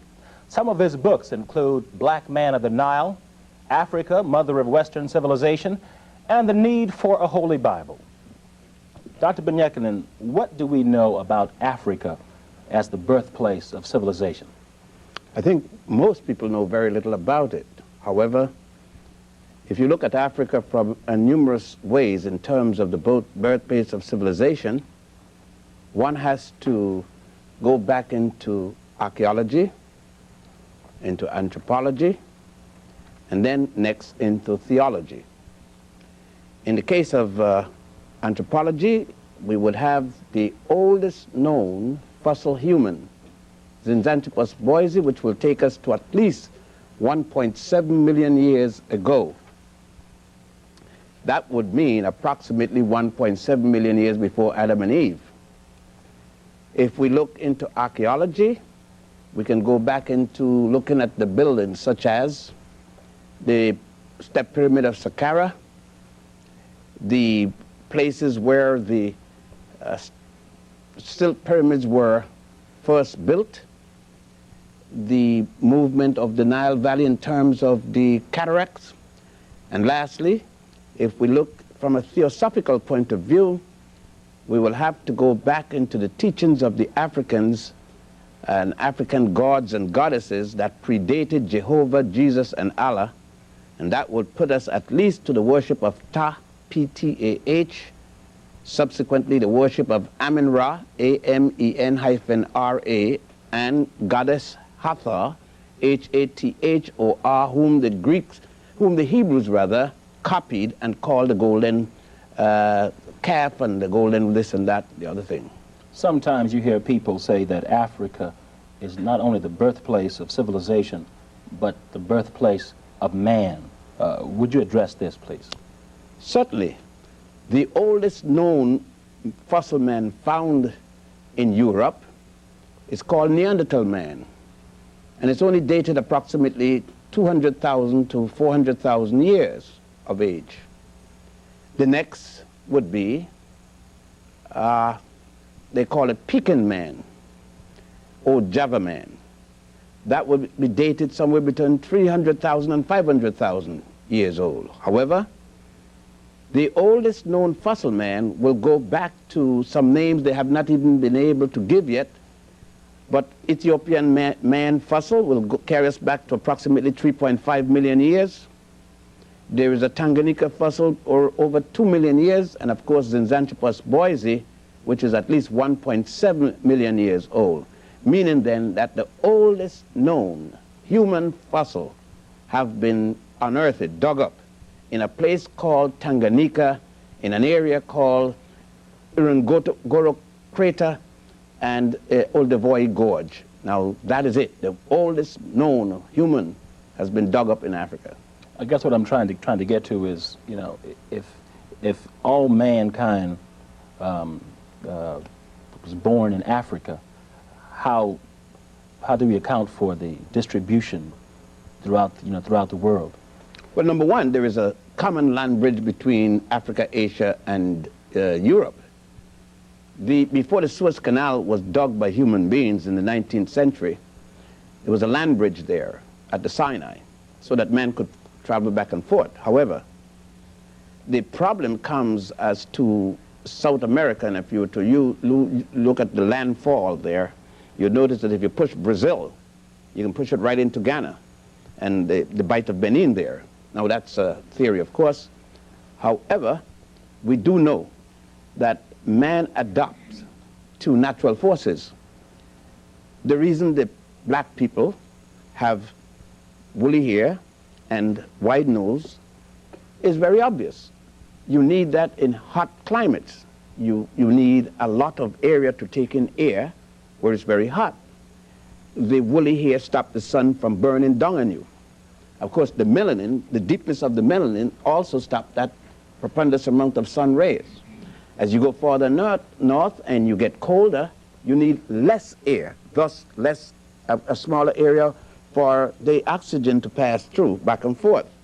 And you need straighter hair to stop the cold from penetrating to this, and you need less melanin, so that we could say that man adjusted to nature. We have that in animals. If you take the egg of a wild duck, let's say, the egg will be spotty. Take that wild duck 50, 100 years, that species, and what happened within the 100 years, the egg would be less spotty. Natural change of environment, man adapting to his environment. When did Africa, or as you like to call it, Alkebulan, begin to show signs of high culture? We can go back to at least a minimum of 700,000 BC, and then we are talking about the drawings in the Tisili Mountains of Sahara. We're also talking about the Siberian period, about 250,000 BC, Siberian the first, when the Africans were dealing with the Silk Pyramids. And then we come down to Siberian the second in 25,000 BC, when they started to deal with the hieroglyphs. And then 6,000 BC, when they started to refine, I should say 10,000 BC, when they started to deal with astronomy and develop the world's first calendar, the stellar calendar, and then refine that in about 6,000 BC, and in 4,100 BC they published the solar calendar with 365 and a quarter day corrected each 7th year, so that we could say that African high cultures, or civilization as Westerners would call it, goes back to at least 500,000 BC. What was the racial composition of Africa, all right, when she began to show signs of high culture?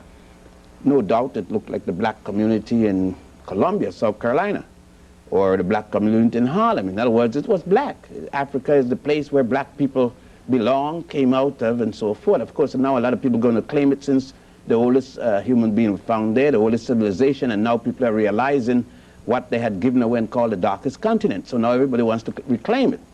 Now, one has to remember that when we're talking about the oldest high cultures, the oldest civilization, there is nothing older than Egypt, Nubia, Ethiopia, and Puanit. By the way, let me place those places. Ancient Puanit was where modern Somalia, Kenya, and Uganda. How you spell that? P-U-A-N-I-T. The Jews later called it Punt, P-U-N-T, in the biblical writing. Then you had Ethiopia, or otherwise Aksum, A-X-K-H-U-M, which the Arabs call Habishistan, and the Persians call Abyssinia, and also Zanzibar, and the Jews in their mythology call Kush. Well, the high culture started there with a group of people called the Twa and the Hutu, who brought down that Nile all the way from Ethiopia, and the Nile goes down north, not up. North is the low part of that area, and south is the high. So when you talk about Upper Egypt, you're talking about the southern part, and Lower Egypt is the northern part. So I want that to get clear. Okay. And the Blue Nile, the beginning of the Nile, is in Uganda, and the White Nile is in Ethiopia, and they join at a place called Khartoum in Sudan. Then they meet at other body of water called the Atbara River, and then flow into the Kemet Sea, now called the Mediterranean. It is along that whole waterway that the indigenous Africans, you heard my term, indigenous, the people native to that land, started their high cultures, building their pyramids, building their other systems of worship and so forth, until they reached down to Egypt, where the zenith took place, not where it began, but where it reached its zenith. And that, by that time that I'm talking about, there was no Adam and Eve yet. The story didn't exist because there was no Jew yet. Abraham wasn't born to start that story. There was no European history because Greece did not exist yet, the first of the European society. There was no Chinese history because this is the year 4700, or the year of the rooster. There wasn't a single society in human history in existence other than those African societies. When you begin to study African history, you invariably run into the term dynasty. What does this mean? Dynasty is a period of rule. You can equate that with probably, say, the Yankees. The New York Yankees baseball team had a dynasty. They won the pennant for, let's say, 6 straight years. Then when someone defeated them, they took over the dynasty. That's a new dynasty. A dynasty could be 100 years. It could be one day. It could be whatever it is. For example, the longest dynasty in Egypt was the one in which Ramesses II was in the 18th dynasty, because he alone ruled for 66 years and died at age 98. So that dynasty plus the others would make it the longest dynasty. They have been a dynasty for 3 months, where the pharaoh died in 3 months' time, and he was the only pharaoh of that name group, and that dynasty went out. So it's a period of rule. What were some of the more significant, you touched on this already, achievements of the first 5 dynasties? Oh, well, I could say in the first dynasty, the most significant thing, I would say, in terms of architecture and structure, was the first time that man ever built a building of stone, and that was the time of Imhotep. He was the Grand Vizier, physician, architect, etc., for the Pharaoh Djoser, D-J-O-S-E-R, who was the 3rd pharaoh of the 3rd dynasty, but there was something even more important than that. He started architecture. The building of the step pyramid of Saqqara, the first time that man placed his place for dying, his death, to go to the next world above the earth. And subsequent to that, to me, which was most important, the first time man established a set of moral values. This was, now I'm talking about 2785 BC. Before Christ. There was no Moses yet.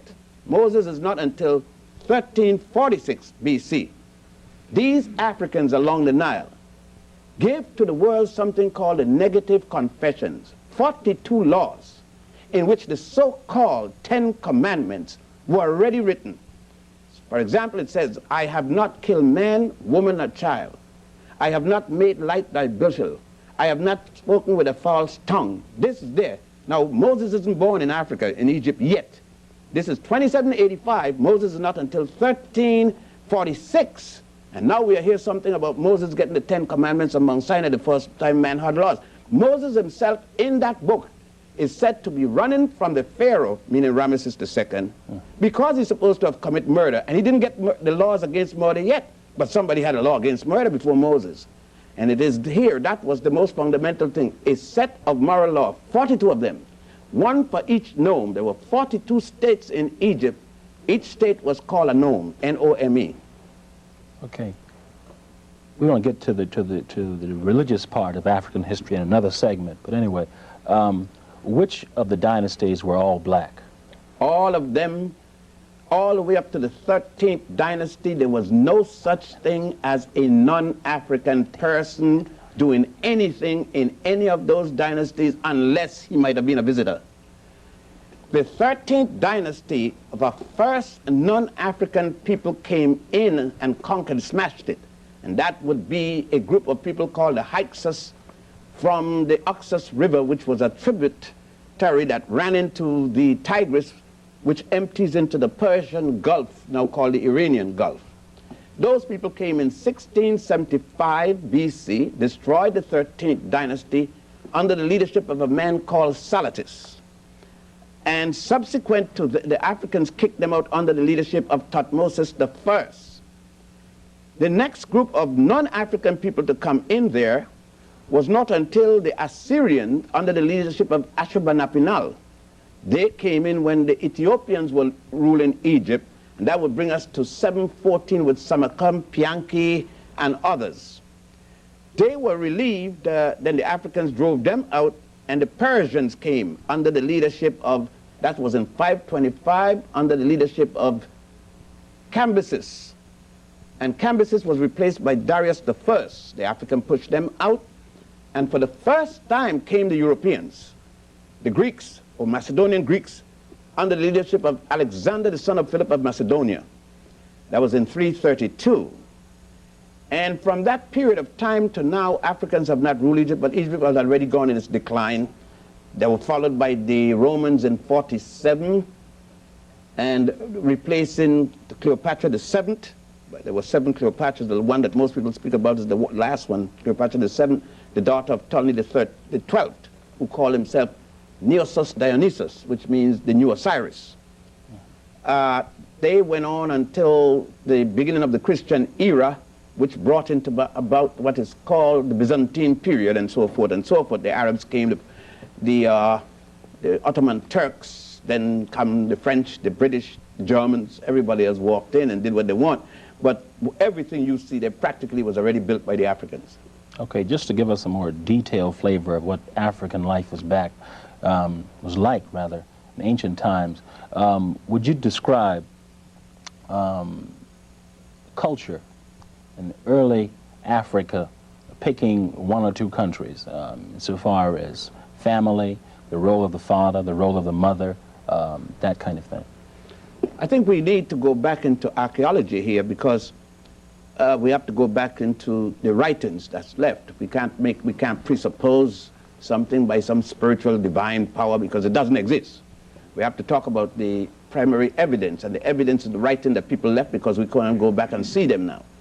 And the earliest drawings, hieroglyph, shows, number one, hunters with luminaires and whatnot.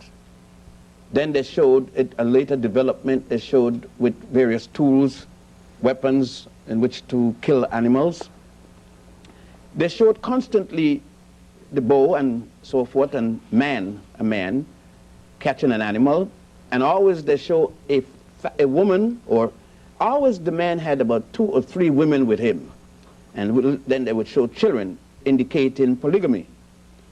They also show that the woman did all the farming mostly, the man did the hunting. They show the children doing gathering. So you could say that the family, the early family, was both an agricultural family as well as a hunter, and of course a gatherer. But way back there, those drawings back in 250,000 indicated already a knowledge of agriculture, because they were not only gathering, but they were also showing planting. That changes the whole presentation in universities of agriculture being no earlier than about 25,000 BC. Okay. How much of an impact did Africa make on Greek culture? Total. There was no Greek culture, no European culture until the Africans carried it in there. The first and oldest Greek writing we have, anybody, this university right here in this city, any university in the world, cannot produce to you any piece of literature written anywhere in Europe before the Greek writing. And the first of the Greek writing is Homer's Iliad and the Odyssey. And in the Odyssey, Homer himself said that even the god Zeus and Apollo, Europe's first two gods, came from Ethiopia. The first time and Homer, we see him in Egypt getting his education, the first time we had to deal with the Greek.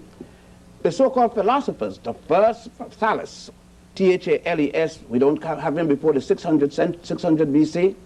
From Thales down to Socrates, the pre-Socratian philosophies, and from Socrates down to Aristotle, we see them all in Egypt and Nubia and later Ethiopia receiving their education. The Grand Lodge of Luxor down south, I should say up south in this case, over 500 miles from the coastline into Egypt, we go there at the tombs and we find all the writings, all the recordings of those pharaohs of the Middle Kingdom that preceded. There was no European society yet because the Greeks is the first, and we don't have Greeks until around 833, 1000 BC at best. So then when we're talking about ancient history, Greece isn't even mentioned. Now, all along there, the records show that the Greeks first arrived to receive their education. For example, we teach in the school, not we, but they teach in the school, that Hippocrates was the father of medicine. He isn't born until 333 BC. He comes to Egypt to learn medicine, to study the writings of Imhotep, who died in 2785, 2,500 years before Hippocrates was born. Hippocrates come to learn that man's medicine, and hundreds of others of his students to learn medicine, yet goes back. And now Western writing in this university or any other university tells you that Hippocrates was the father of medicine. We have when the Africans produced the first calendar, which the Greeks adopted, even the present calendar that we use comes from the African calendar. In 4100 BC, the African produced what is called the solar calendar, with 365 and a quarter days, corrected each 7th year. The Greeks adopted this.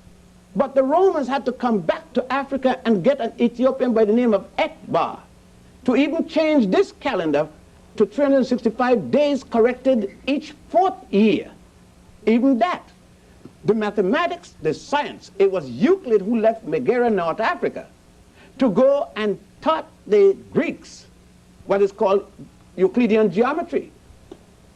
Lachman, whom the Greeks call Aesop, left Ethiopia to go to teach the Greeks. So that as we don't care where we see the Greeks, I think that Sibula said it best, out of Africa comes only gods. But that kind of information has been suppressed and not taught in the universities in the United States of America, except in now what you call black studies courses or African studies courses. And for the people, got a question? Yes. If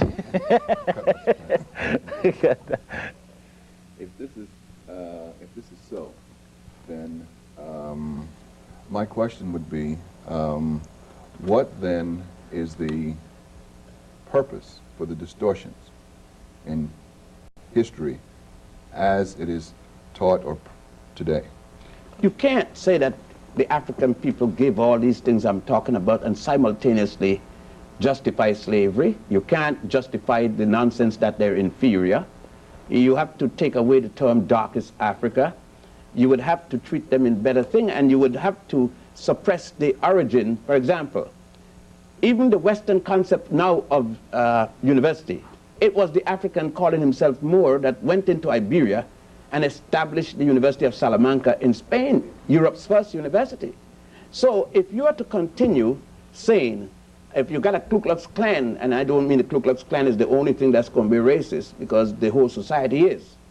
But if, in order for you to have a Ku Klux Klan, the Ku Klux Klan can't know. They couldn't justifiably have any reason to say that black people are inferior and thus don't want to sit down any place with them. And that doesn't go for the Ku Klux Klan alone. That's in the churches, in the mosque, in the synagogues. You got people who say that. Because then they will have to say that even the basis of their own religions come from there. If you talk about Christianity started in Egypt, you know, we forget with Pantheist and Botis. Jesus was said to be born, and this isn't Christian, this is a historical thing. Jesus was said to be born in Ethiopia in a cave before at the Nicene Conference they changed it to a manger in Bethlehem. Judaism, the most prized character, Moses came from Africa, a place called Goshen in Egypt. That's what they said in their Bible. And you go all the way down, the first person in the Bible, Abraham, he comes to Africa, Egypt, to stop himself from starving to death out in based upon their own story. The whole Judaism, Christianity, Islam, all of them took their foundation in Africa. Now, if you're going to teach all these things, the Book of the Dead preceded the Old Testament by more than 2,000 years. If you teach these things, you got to stop practicing racism against African people. Simple as it is. So you got to suppress it. Another comment, question? More comment. No, it's a question. In terms of the 42 laws again, there's obviously a direct parallel in all of the other religions that you've mentioned. Can you be a little more specific on some of the other areas that there's a direct connection between, say, the Ten Commandments and some of the things that are detailed in the 42? Let me cut in there and say that we will deal with religion in the next segment. Okay. Go ahead. Could I ask a question about logic? That is, given the historical reality that you know of,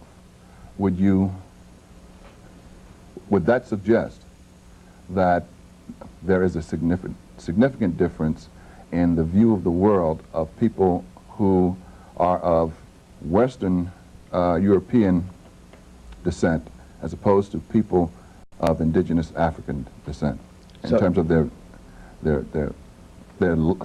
system of logic? Certainly. I could even take the term Egyptology, which I carry as a professor. In reality, there's no such thing. This is what is used in the West. There's Nile Valley civilization. Egyptology gives the assumption that Egypt had a unit of education that was strictly Egyptian and nobody else. That's where it reached the zenith. But this is a Nile Valley educational system that developed in the center of Africa and not at the outer end in Egypt.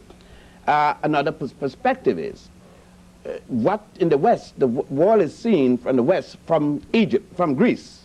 And all that is before Greece is cut off, or Judaism, all that is cut off there. And this, again, I must say, is not a religious position.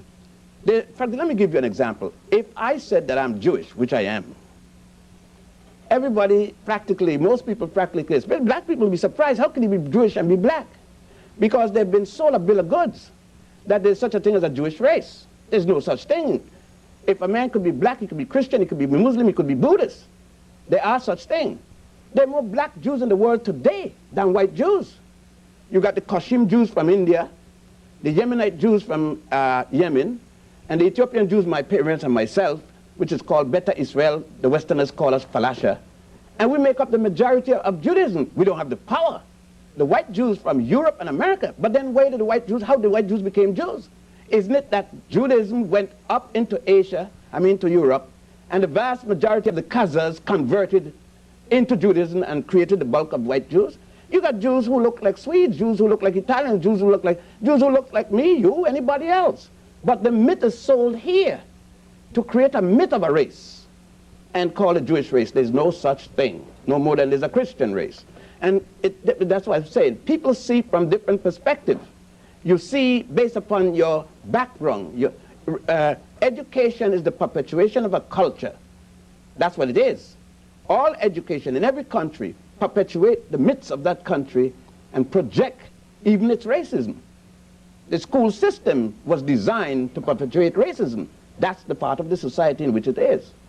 Would it be accurate to suggest in contemporary times that a significant difference in the logic between Western and African views of the world is that Western civilization's logic can be characterized as dichotomous, a kind of either-or logic, as opposed to an African logic. All-encompassing. All-encompassing. Yes, we don't have an either-or. That's why in the law of opposites, which talks about the... We're going to have to cut you right there and come back to that question. Sorry about that. You'll come back next week. Adebanyekene, thank you. That's our program. Good evening.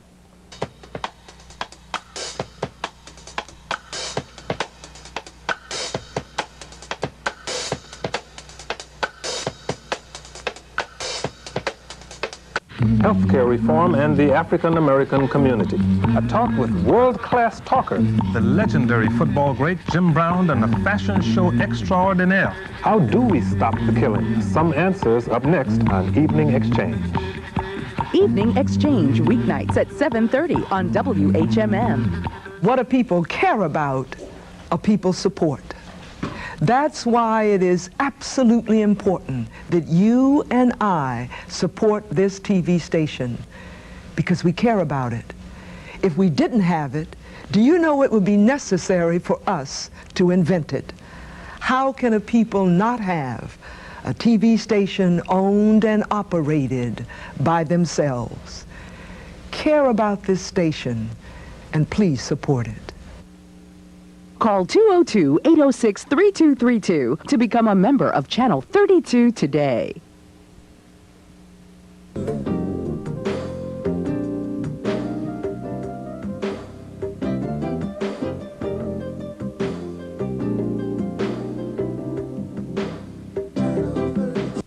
Hi, I'm James Adams, sitting in for Kojo Nnamdi. Tonight on Evening Exchange, you will be mesmerized by the melodic sounds of the Washington, D.C.-based group Sweet Honey in the Rock.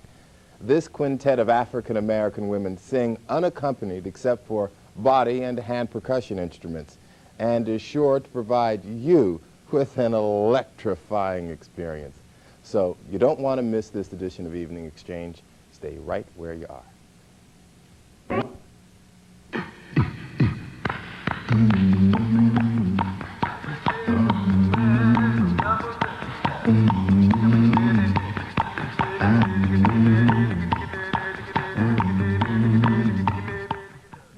And a very good evening to you. The concept of leadership of Sweet Honey in the Rock rests primarily with our first guest, Bernice Regan. Bernice Johnson Regan, I should say, to be specific.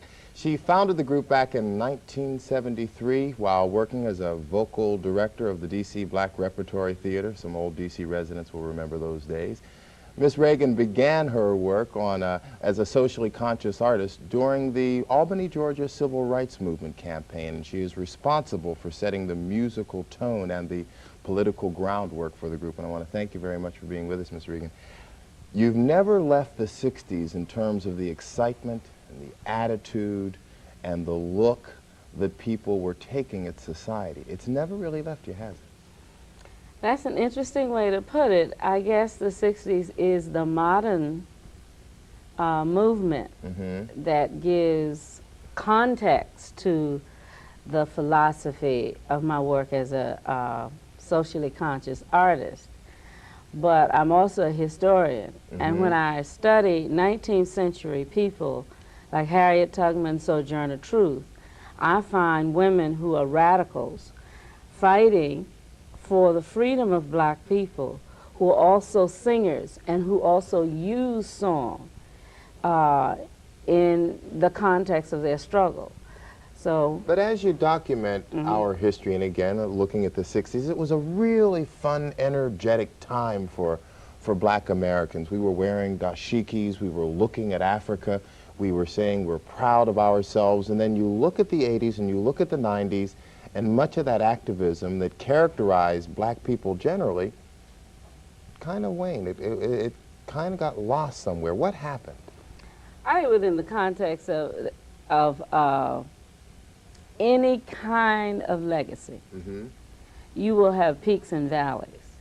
So I think it's probably too simple to talk about the 60s as a high time and the 70s as a low time and the 80s in that way. If you study African American history and struggle, no matter whether you've got a very strong overt expression like the Civil Rights Movement, or whether you in fact are moving your strategies along different ways, you will find there are always people who are committed to transforming the American society. So I guess I feel I'm blessed that I was a child of the Civil Rights Movement and that movement was there, so I had some options around what kind of artist I would be, and that there was something that allowed me to understand music that speaks for the group, music that serves the community, music as nurturing and as food, and not simply music that is product for commercial benefit. You are, if I can say this, you're almost every musician. You are the jazz musician, you are the rap artist, you are the gospel choir, you are almost every form of African American music wrapped up into one performance, oftentimes on a single album, an entire musical experience of a people with political thought. Did you say you wanted to do that, or was it just something that inside of you said there was just a need for someone to be a spokesperson for us on a wide range of issues and in a variety of different musical forms? I grew up in the black church, and in the church there was no one soloist, nor one style or one genre of music. And anybody who was strong enough to pull a song could raise it.